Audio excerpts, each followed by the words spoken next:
Di hingi lang taga ako ng payo kaya napaakyat po ako kasi habang nagtatrabaho ba ako, yung dibdib ko parang ginaganyan ba sa Bakit? anak ko at saka yung partner ko. Anong nangyari?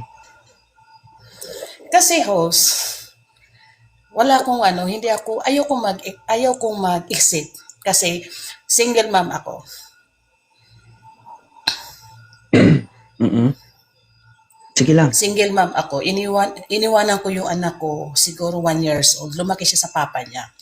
Ngayon, hindi ko alam kung paano lumaki yung bata tsaka yung pang-uugali.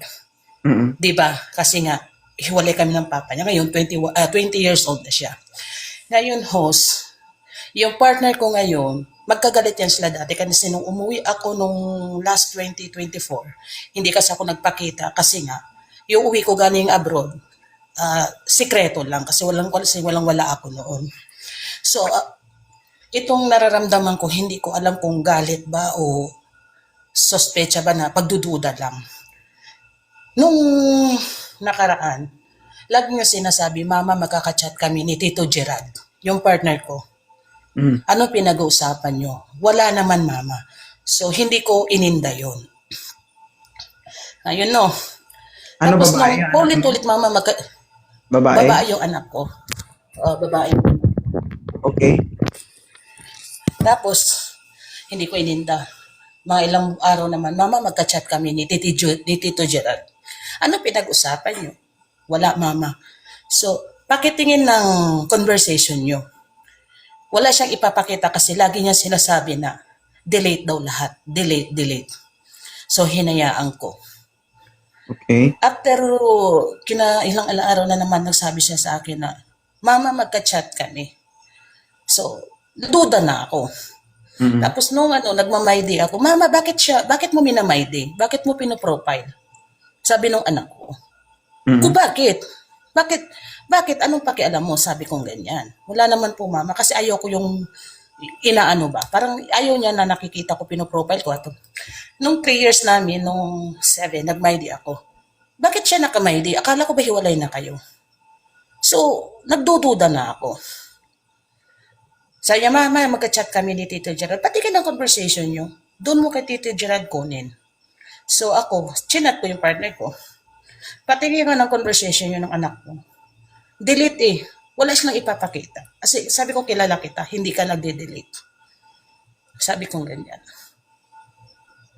Sabi ko, parang bigat. Sabi ko, parang may something na hindi ko alam ba. Doon ako nagdududa. Mm. Bila ko sila parehas. Kasi parang sabi nung Anak, anong yun ang partner mo o hindi niya anak yun? anak ko sa una. Hindi yun, anak ko sa una yun. Wala kaming anak. Yun lang. Kung ang iba hindi uso ang last chance, sa akin uso. Yung pinsan niya pinagbigyan ko, pinatawad ko. Kahit conversation lang. Nag-chit-chit na siya sa akin. Nung nasa Cavite kami, Pinsan niya? halos no sa, ha? Pinsan? Oo. Pinsan ni? Pinsan ng partner ko. Siguro, ng partner ko. Pinsan niya? Siguro, third cousin niya. Oo, naglalandian sila. Okay. Naglalandian sila. So, pinatawad ko. Nasa Cavite kami, wag mong galawin yung cellphone ko. Walang ibang humawak diyan. So, hindi ako nangialam, hinayaan ko. Mm-mm. Sabi ng mama niya, kaya pa ba? Sabi niya, kung kaya mo pa pagpatuloy niyo. Parang hindi ko na kasi kaya. Okay kung ibang babae. Hindi, anak ko eh. Yun ang masakit. Wala akong maraming discuss na bakit ganito. Basta bila ko sila. Sabi ko, 2 buwan na 2 buwan na lang? Ano? uuwi na ako. Tapos 2 buwan na lang uuwi na ako ng Pinas. Tapos ganito pa nangyari. Okay. Siya nagpalaki sa anak mo. Hindi siya nagpalaki. Kumbaga, hindi pa sila nakikita. Kumbaga, chat pa lang. Ang gusto ko lang host, kung anong pinag-usapan nila, ipakita sa akin. Mag-isip ka na. Kasi parehas mo silang in-approach, parehas din sila ng sakit. Na